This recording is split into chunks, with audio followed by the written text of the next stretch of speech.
Well, all righty. Welcome back to Generation to Generation, Bridging the Gap with Rex. And Eva. And we are so So excited. Excited to hang out with you guys today. Excited to hang out with you, Eva. I am so excited to hang out with you. I This is know, a fun right? topic today. I was the one who came up with it. You did come up with I this. usually don't, by the way. Yeah. He usually comes up with them, and I just go along. So Yeah. I feel very accomplished. This was the topic I chose. Well, I love it. You had several good topics. And so what did you tell them since you came up with it? Today, we are talking about influential people and movements in both of our respective generations because they're very different. They are indeed very different. You And grew you up- have no idea what I'm going to say, and I I don't. really have no idea what No. you're going to say. But anyway, I grew up what? Well, the TLDR and too long didn't read, if you didn't know what that means, is he grew up in a generation everybody there was a big house people speaking out and making big decisions. I don't know where people speak that out loud my laptop because people have something. Which is also a great representation of the generation's attention span, too. Which we Wow. can talk about that a little more, but What a interesting observation. yeah. But you're right. I grew up in a 'Cause it period that was hard. Go ahead. the period that I was in or you're in. No. Completely different sentence. Well, the period that I grew up in was, in fact, extremely tumultuous, is the Mhm. word that I would use. And, when you came up with that idea, I just started thinking about, some of the things that I experienced as a teenager, a few years younger than where you are now at 17. But let's say in the years that I was 12, 13, 14, there was some pretty significant things that happened. Mhm. And some of these things I'm not even sure you know. Mm-mm. I was in Memphis the night that Martin Luther King was assassinated. I didn't know that. Yep. He was out on the balcony of a hotel, and Yep. he was in Memphis to give a speech. And anyway, that's when he was shot. I was 8 years old when that happened, if I remember right. I didn't look that one up. I think 1968, 69 time You frame. were under the age of 10.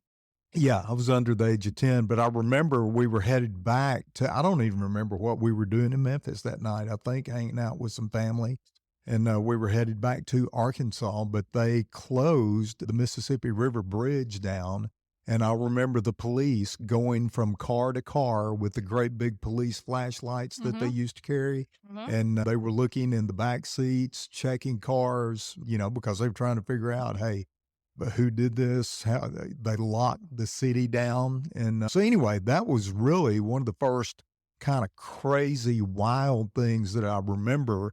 And then we desegregated schools in 1972. I was in the 6th grade. Wow. And I went to, the U.S. started dealing with this in 1954. Well, they started dealing with it before then, but in 1954, the U.S. Supreme Court overturned desegregation of schools, ruled it unconstitutional in a case called Brown versus the Topeka Board of Education. And so the precedent was set in 1954 before I was even born. 6 but years. but it took about 20 more years for all of the schools to fully integrate and to put that Supreme Court ruling into effect. And so Little Rock is very famous for those of you that know your history. Little Rock, Arkansas refused to allow some black students into Central High. That became a big deal. I think that was around 57. I still was not born. Yeah. I'm telling you what I read in the history books. But anyway, in the 6th grade, roughly 1972 for me, I was bused across the tracks to what was previously the black high school in our town, and it became the city junior high. The year before, it was Childers High School, all black students.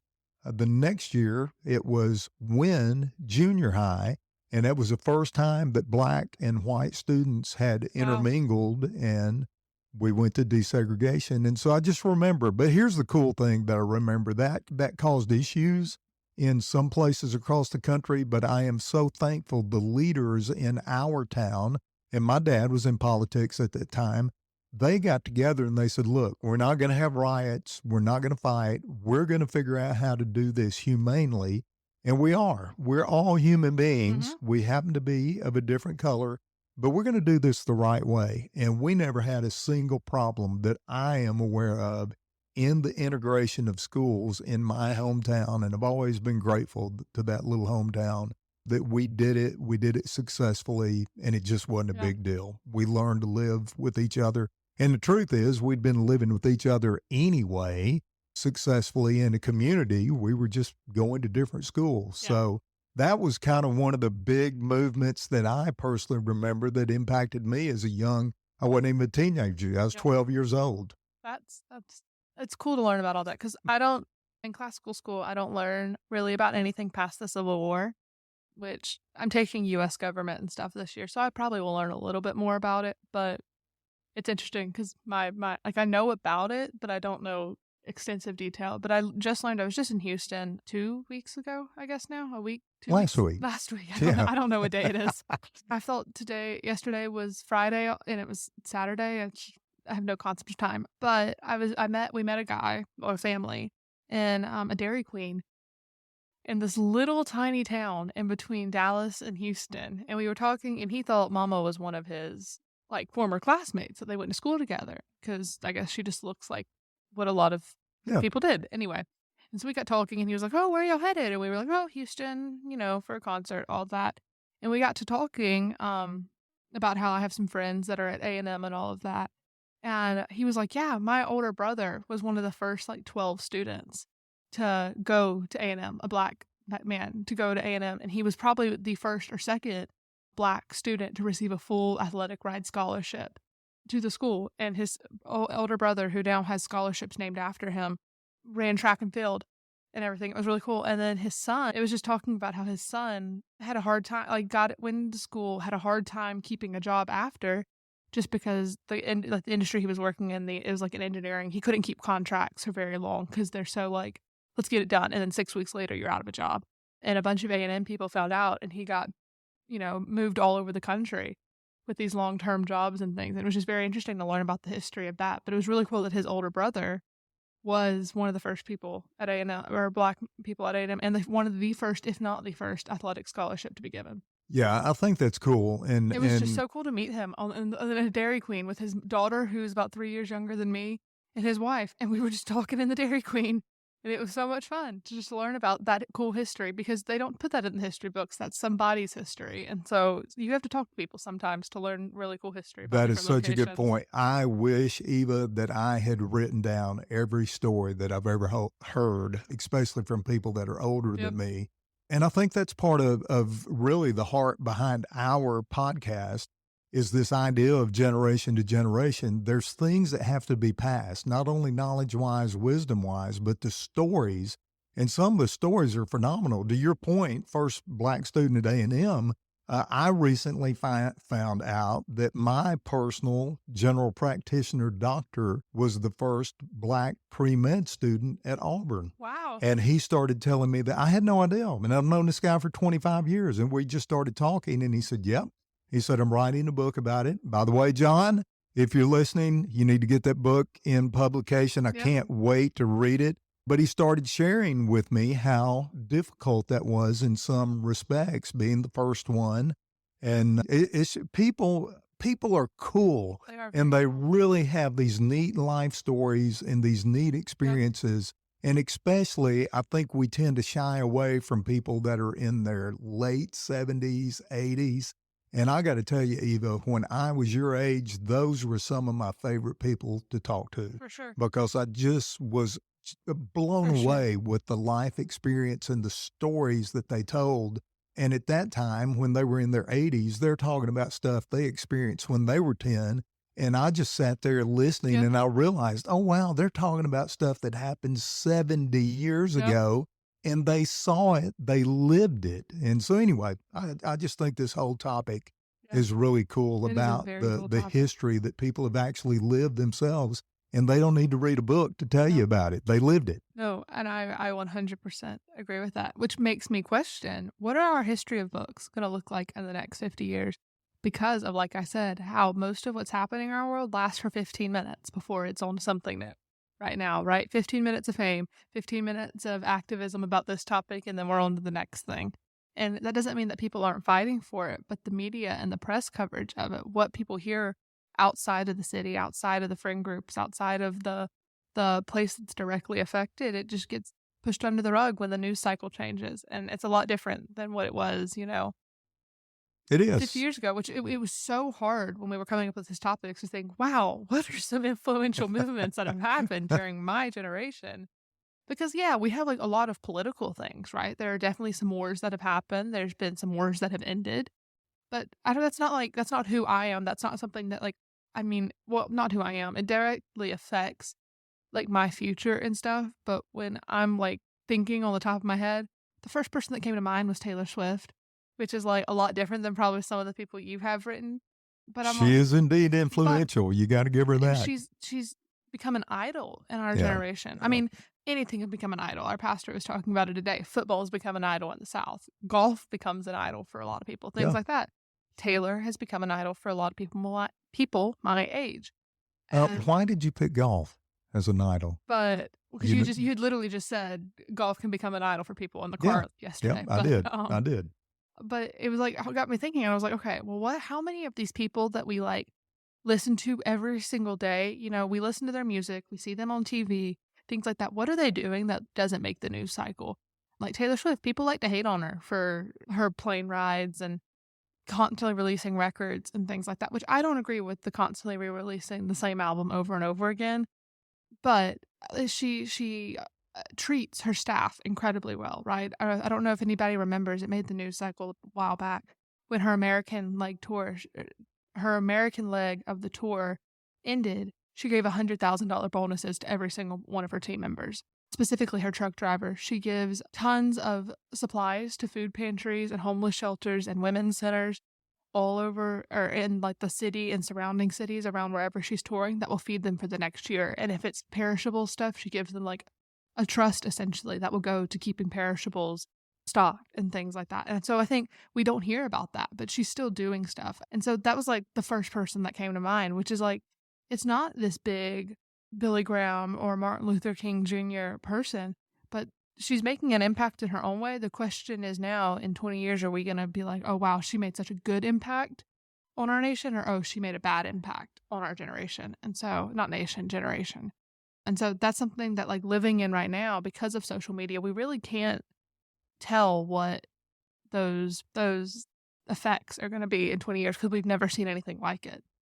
Yeah, I mean, it's just a different time, Eva. And you and I, we have these conversations all the time along with your mother. And one of the things I try not to do is to say the phrase, well, back in my day or back in the day, this is the way it was. Well, that number one, that's unfair. Number two, it's naive. We're not going back to those days. It was extremely different dynamics. Progress. Yeah. And so you are faced with a lot of different dynamics that we just didn't have. And you and I both, we've talked about this. You want to talk about a movement, the development of the iPhone, not just the internet, but the development of the iPhone. And you know that I'm reading a lot of articles on how iPhone, as wonderful as they are and the ability they give us to stay connected, to communicate, there are a lot of negatives that are associated with the studies that are coming out, what the iPhone technology is doing to our brains, especially in relation to content, which is what one of the points you're trying to make. Your generation has so much content and they just feel and hey, I'm getting sucked into it too. It's not just your age. I was like, I think you scroll more than I do. Well, it's the day that we're living in, and regardless of your age, we are all of us are getting sucked into this content-driven society to where it's got to be fresh, it's got to be new. What's the next thing? We're Let's a generation move. Let's without go. patience. Yeah, and which is, I mean, the attention span. I think 30 years ago of. If you set teens in a room, the attention span was like 2.5 to 2 minutes and 50 seconds before they were moving on to something else. Our attention span now is less than 30 seconds. And it's because of TikTok and Instagram and streaming services, which has made everything readily available, which I saw something too. And it says, now that we use everything on streaming services, we only own the rights to watch it. We don't own it. One of my favorite movies, right? I can't watch it anymore. It is not on a single streaming platform in our country.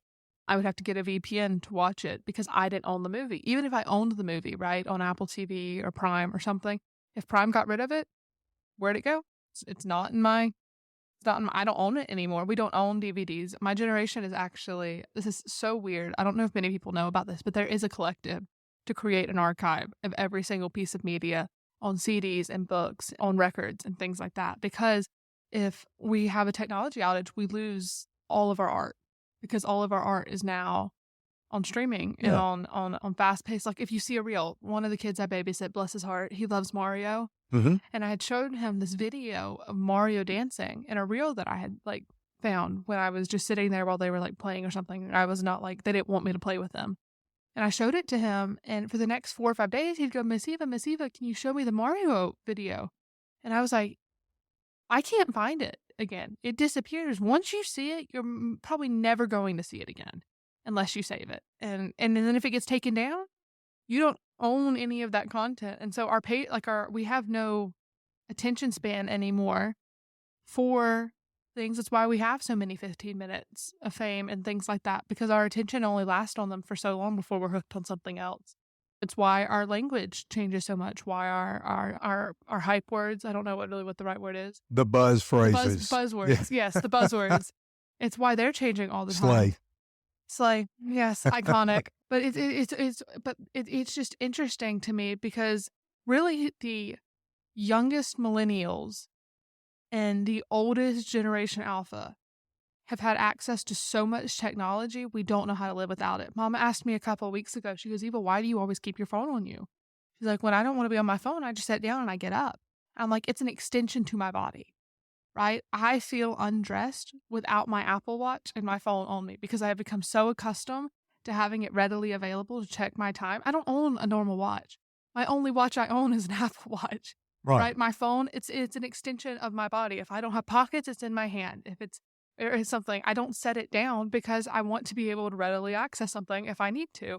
I don't like having to go look for it because I don't have the patience to. I just want it right there. And it was she was like, she thought maybe I was hiding something. I was like, no, it's as important to me as my shirt is. Like, yeah, and I get that because, and again, I don't know that that's necessarily it's not healthy, but it's not healthy, but that's not isolated to your age and to your generation. Sure. Those of us that are my age that are still actively in the workplace, I think we've gotten used to it as an appendage. And again, it's what I really we're think just the generation that's grown up with it. We don't know any time without exactly. It, is what I was saying. Yeah, you guys are digital natives. Yes. You've always grown up with it. Yep. My generation is digital immigrants. Yep. And so it's just crazy how content driven we are as a culture. And anybody that studies this, I think, would agree with the fact that it is impeding our ability to have face-to-face conversations. 100%. You and I have talked about this. How many times we go in a restaurant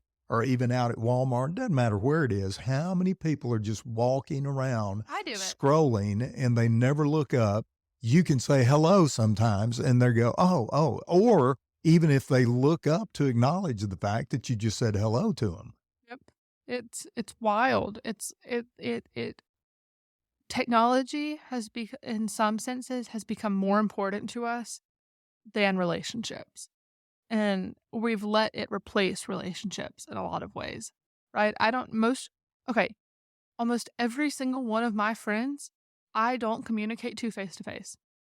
I communicate through them over Instagram, over text, over FaceTime, phone calls. Marco Polo, which my generation doesn't use anymore, but apparently a couple of my friends still do. Things like that.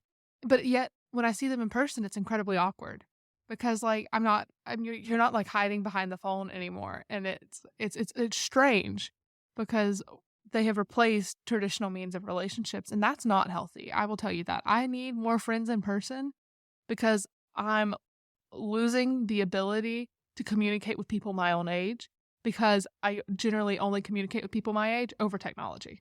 Yep.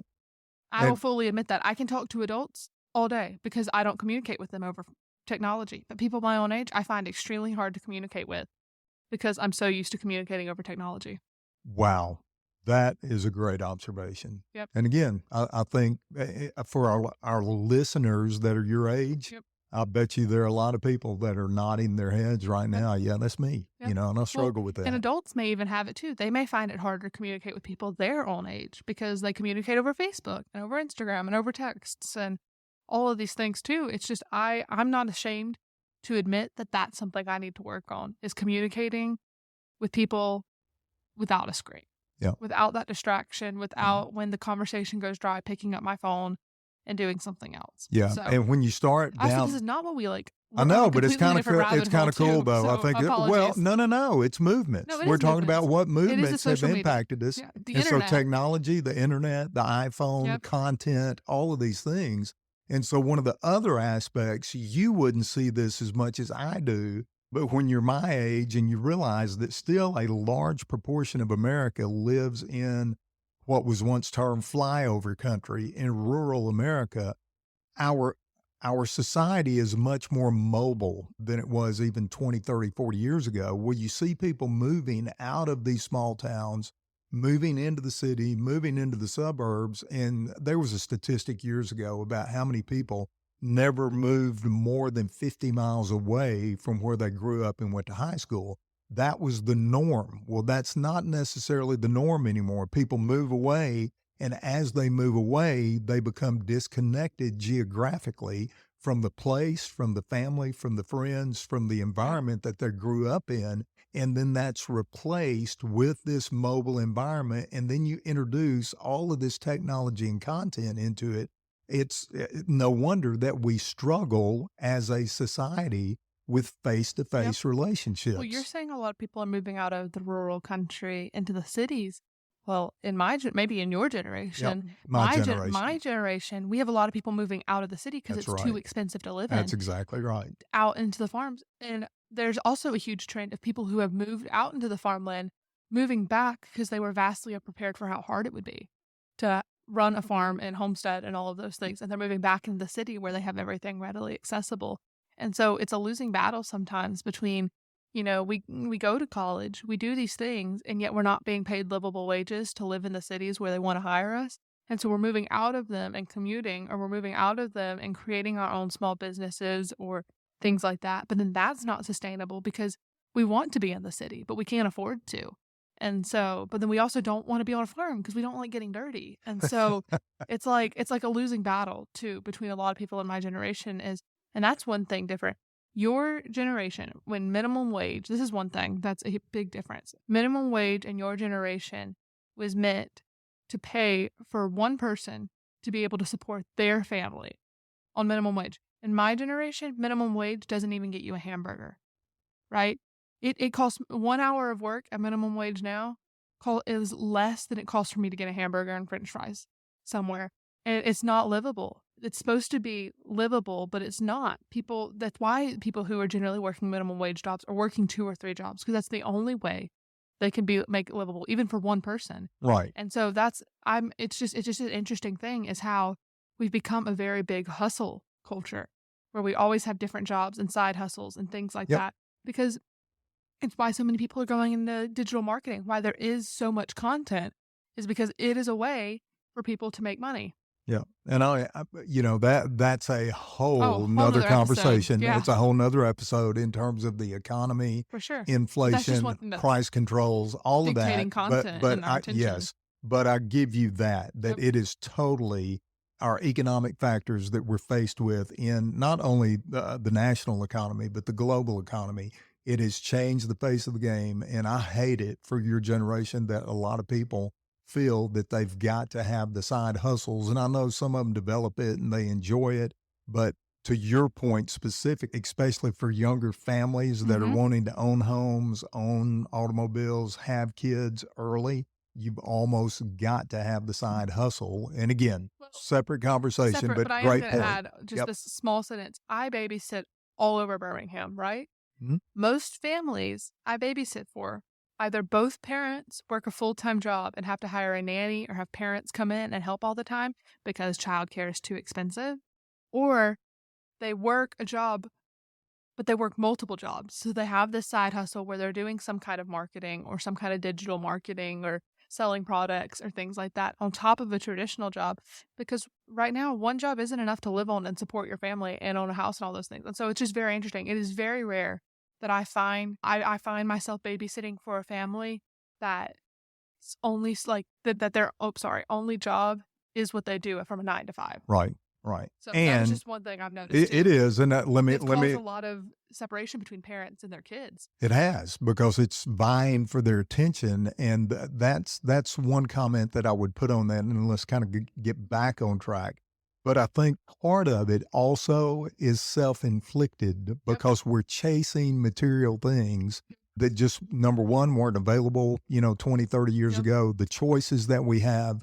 And when you start talking about content, well, the truth is, when I went through my emails on my Gmail account this morning, as I was just delete, swipe left, I was really thinking about it. Every single email you have on here, someone is trying to sell you something, either directly or indirectly. And so let's look at all of the families we're talking about, not negating the challenges that they're in. But how many Amazon boxes we got sitting on the front door? Let's bring it to our own house. How many Amazon boxes we got sitting on the doorstep on a daily basis? And so anyway, great conversation. I love it. But to reel it back, Go back to what we actually were supposed to talk about this episode. Movement, again, great discussion, great points. But the movement is this rapid increase of technology, content. Movement. Yes. So what else? What else you want to talk about? Well, there's I'm going to touch on this too, because there's cancel culture has become a huge thing. Mm-hmm. And that has become a form of activism in itself, is canceling things you disagree with. And I'm okay in some situations, but for instance, one person I have on here, Mr. Beast, right? He has done so many fantastic things in our generation, right? He makes these YouTube videos. He gives away all this money. He's paid for hundreds of surgeries, but then his team makes mistakes, or he doesn't directly address something, and all of a sudden he's being canceled. Taylor Swift doesn't address the fact that she had to cancel her Vienna shows, and people are trying to cancel her. Somebody makes a comment, or somebody has something from 15 years ago they said that comes back to bite them because of social media, and they're all of a sudden being canceled for it. And it's this wild concept that people have used to hide behind their phones. And they're calling that activism. And I don't agree with it completely. I agree with it some. Sometimes we do need to say, hey, this person shouldn't have this much power or hold on our lives, our social media, things this like much this. influence. Influence, that's the word. Yeah. But then other times I'm like, we're all human. Think about how many things you do in a day that would get you canceled if your entire life was displayed on social media and things like that. But yet we give no grace or forgiveness to these people who have every single aspect of their lives on social media. And so that was one thing, but also the second thing, and then we can go back to you. This is just my last thing. No, bring it. We were talking about movement, and this movement was started because literally when I say Taylor Swift is the person of our generation right now, the Time Person of the Year, all these things, the friendship bracelet movement is one thing you don't know a lot about. The friendship bracelet. But she has one lyric in one of her songs. It says, "Make the friendship bracelet." And Swifties made friendship bracelets for the tour, right? For her tour. And now, anytime you go into a concert, or not even a concert, we went to a book signing and they had them too. Anytime you go into a pop culture setting now, people have friendship bracelets specifically made for it because it has become a way to build community. You grab hands and you switch the friendship bracelets, and it is this fantastic way to make 5-minute friends with people and show your love for these authors and creators and stuff. And so it's kind of almost a peace action too. It's like, hey, let's be friends. We may not agree on everything, but we like this one common aspect of it. Yeah. And so exchanging friendship. I have tons of friendship bracelets. I wear 15 every day of my life, pretty much, because I've collected them from different events. We were on a cruise, and somebody said, "Oh my gosh, I love how much fun you're having. Here's a friendship bracelet," and it just has Mickey on it because it was a Disney cruise and it's Mardi Gras colors because it was during Mardi Gras. I wear it every day because somebody gave it to me because they wanted to be friends in that moment, even though I've never seen them again or saw them again after that interaction. And so I think that's a big way my generation is saying, hey, we may not agree on everything, but we do agree on this one subject. We do agree on the fact that we like Taylor Swift or that we like Jennifer Lynn Barnes. And so let's be friends, at least for the next 15 minutes. Yeah, I think it's a neat observation. And matter of fact, you just reminded me of something recently. I was thinking about the organizations that have impacted the values that I have. And the first one was Boy Scouts. And of course, Boy Scouts have changed a little bit in the way that they view things, but I got some very foundational values from that organization. I got some from organized athletics, baseball, Yep. football specifically. My fraternity, which Yep. is specifically to your gosh. point, I was I've been leery to even mention that I'm a member of a college fraternity because of the cancel culture that you're talking about. As a pastor, I'm like, oh my gosh, I cannot even say out loud that I was a member of a fraternity. Well, hey, what's wrong with that? You know, we were college boys. Especially We were, before your testimony, really, too. Like what happened before you rededicated your life to Christ as well. yeah. I mean, Why would you, go ahead. hey, it's part of my life. Yeah. Why would you hide that? We didn't do anything illegal. And I've told you this, Yeah. I'm not at a fraternity in college most of the time, these young college boys, they're probably drinking a little bit more than they should Yep. be. They're probably dating a little Yep. bit more than they should be, but we never did anything illegal. And so when I look back on that, again, my point is I was still a little leery to even say, yeah, I was in a college fraternity because I'm fearful that Yep. somebody go, oh, that's a pastor. He's not qualified to be a pastor. He was He's a made member of mistakes. fraternity. He sinned. Yeah, well, No. check it out. You know what? The older I've gotten, I'm like, you know what? If you think that, that's your challenge, your problem, Yeah. and it's not mine. And matter of fact, I just went back for our 75th anniversary. Wasn't our 75th. Yeah, I was like, It's existed 75 years. And so I loved going back, just hanging out with those guys, sharing some of the memories. And you know what? Some of us have done extremely well. Some of us have had challenges. Some of us have experienced relational issues in our families. And all of us sat around and talked about our lives and the fact that, hey, you know what? We grew up together and we've made a decision. We're going to be there for each other for the rest of our lives, come thick or thin. We're going to be there in the moments that we still get to celebrate, in the moments that are difficult. We're all getting older, but we've made a decision. We're going to be there. And here's the thing. When you started talking about friendship bracelet, have I ever told you about the list? The list. but I do in want the to, I'm sorry. Okay. I want to say one thing. Yeah. The people's opinion of fraternities and sororities has changed so much because of the culture of what they are now. Rush is happening right now. It has become a place for girls to network and to show off how much money they have. There's a lady on Instagram who's showing how expensive these outfits are. Almost every single outfit these girls are wearing to Rush at University of Alabama and some of these big ones, Mhm. right? Over $15,000 to $20,000 an outfit and stuff. And Wow. It's become a way to show Yeah. how much money you have and how much influence you have. And that's why it's become, I don't want to rush because I don't want to be associated with that culture. Wow. And so it's become a way to network, to be an advocate, advocating for different things. And in some cases to show off how much you have. Yeah. And so that's why it has such a negative Connotation. connotation in our Yeah. culture. Or in image. in some people's eyes. And hey, well, I love it that Yeah. you made that point. But we don't want to generalize, for but sure. your main point is We're just from Alabama, and the you University gotta- of Alabama's Rush is happening right now. And that's all that's on my For You but page. you got to put it in context. And so you put it in. I was in a fraternity 40 years Mhm. ago. Hey, it was just a group of guys trying to figure out how to do college. That's the Yep. truth of the matter. And we grew up together. But to the relational component, I wanted to say Yep. this as you were talking about the friendship Yep. bracelet. We had what was called the list. Oh, I still have my list. I'll show it to you after we get through with this Okay. episode. And the list, I was in one of the largest chapters of Tau Kappa Epsilon in the country, one of the largest ones. We had 125 members. Well, we knew that it was going to be that's bigger than my difficult. graduating class. Yeah, that's a big fraternity chapter. Well, we knew that it was going to be difficult for every new pledge to meet all of the members. So we gave every pledge a list with the seniors, the juniors, the sophomores. And every week when you came to your pledge meeting, you had to bring your list and you had to have 3 new signatures where you talked to an existing member.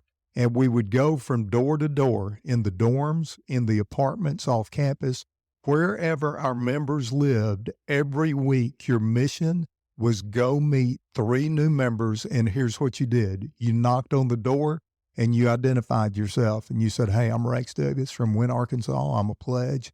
Do you have time to talk?" Wow. That was the question.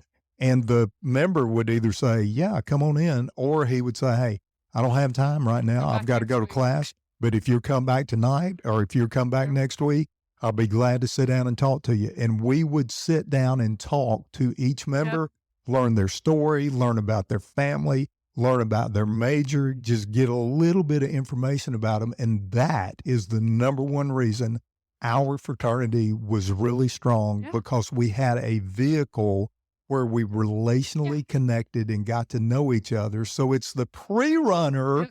of your friendship bracelet, Yes, the 100%. list. I agree. That's exactly what it is. Every generation has their own way to build community. Yours was the list and the things, and I don't know how sororities and fraternities are run now. I don't have any friends in them really.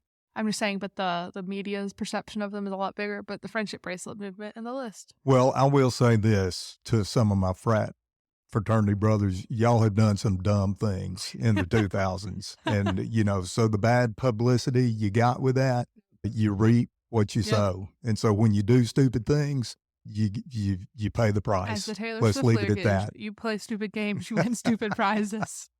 All right. Well, Y'all hey, can't tell I'm a Swiftie. I just don't advertise it as much. we were all over the place on that one, but I think we pretty much stayed on track. We talked about Everything on my list got hit except COVID. Yeah. All right. Well, maybe we do a separate episode Well, we've already on talked about COVID. We have. Yeah, it's we already have. been released. Yeah. And so that was a good one. I'm just here. It's a sentence. I'll give it Okay. to you. COVID is the reason our attention spans are so short because we were cooped up and on social media all the time. But yeah, those were some fun months, relational, because again, what that did, it put us back into contact. And I know we said this on that Yep. episode, but one of my favorite memories is we immediately just went outside at night and we started eating dinner out on the porch, and we sat by the fire and we played games. That's where we really got into Catan. Yeah. I'm going to brag. The things that you do for the educators. Those things, I once scouted over 100 things. Everybody else and brag. I'm proud of it because I've never played Scrabble. When you smoked us on Scrabble, 247 of my school and my mind was yeah, that's enough. That's enough. That was not my strong suit last night. I love it. But hey, congratulations. You won both games. know. You got to sign both boxes. That's your tradition that we have. When we win the game, you sign the box and you I'm just date it. saying, that's the way you can build community. In your mouse with your friends, play games. Put your phones down. I love it. Put your phones down, talk face to face. And It's goes into our rabbit trail on an episode. yes, that was a lot of fun. I loved hanging out with you. So until our next episode, let's just remember, let's always be able to talk from generation to generation. Hey, if you enjoyed our episode, make sure to follow us wherever you listen to podcasts and leave a review because it helps people who don't know about us hear our message. And if you want to follow us on our socials, follow us at G2G_podcast on Instagram and Generation to Generation on Facebook.